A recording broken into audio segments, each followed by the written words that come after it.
Friday ব্রেকফাস্টে সবারই একটু স্পেশাল কিছু খেতে মন চায়।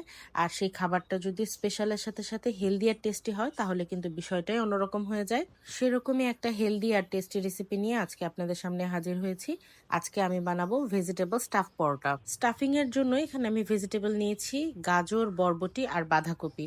আপনারা আপনাদের পছন্দ অনুযায়ী সবজি ব্যবহার করতে পারেন। রান্নার জন্য তেল গরম করে আমি প্রথমে তার মধ্যে পেঁয়াজ, কাঁচামরিচ একটু ভেজে নিয়েছি। তারপরে আমি সামান্য একটু আদা রসুন পেস্ট দিয়েছিলাম। আদা রসুন পেস্টটা একটু ভেজে নেওয়ার পরে আমি একে একে সব সবজিগুলো দিয়ে দেব। আর নরম হওয়ার আগ পর্যন্ত এটা কুক করব। নামানোর আগে হালকা একটু গোলমরিচের গুঁড়ো দিয়ে আমি এটা নামিয়ে নেব। পরোটা বানানোর জন্য আমি এখানে আটা নিয়েছি। আর আটার উপরে আমি একটু সাদা তিল দিয়ে দিলাম। তার উপর একটু ধনিয়া পাতা দিয়ে দিয়েছি। এরপরে আমি এটাকে বেলে নিচ্ছি। গোল রুটি করে বেলে নেওয়ার পরে এটার উপরে আমি যে ভেজিটেবল স্টাফিংটা তৈরি করেছি সেটা ভেতরে দিয়ে ঠিক এভাবে আমি ভিডিওতে যেভাবে দেখাচ্ছি সেভাবে আমি ভাঁজ করে নেব।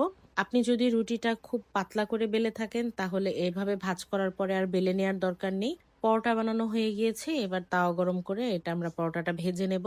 পরোটাটাকে আরো হেলদি টেস্টি করার জন্য আপনি এটা বাটার দিয়ে ভাজতে পারেন অথবা ঘি দিয়ে ভাজতে পারেন। আর ভেতরে স্টাফিং এর সাথে আপনি কিন্তু চিজ গ্রেট করেও দিতে পারেন, তাহলে কিন্তু খেতে আরো বেশি ভালো লাগবে। আমার পরোটা ভাজা শেষ। এবার হচ্ছে খাওয়ার পালা। আলহামদুলিল্লাহ, দেখতে যেমন সুন্দর হয়েছে খেতেও কিন্তু দারুণ হয়েছে। আর ভেতরে তো স্টাফিং এর কোনো অভাব নেই, শুধু ভেজিটেবল আর ভেজিটেবল। ভিডিওটা কেমন লাগলো অবশ্যই কমেন্ট করে জানাবেন। আপনাদের সাথে দেখা হবে নেক্সট ভিডিওতে। সে পর্যন্ত আল্লাহ হাফেজ।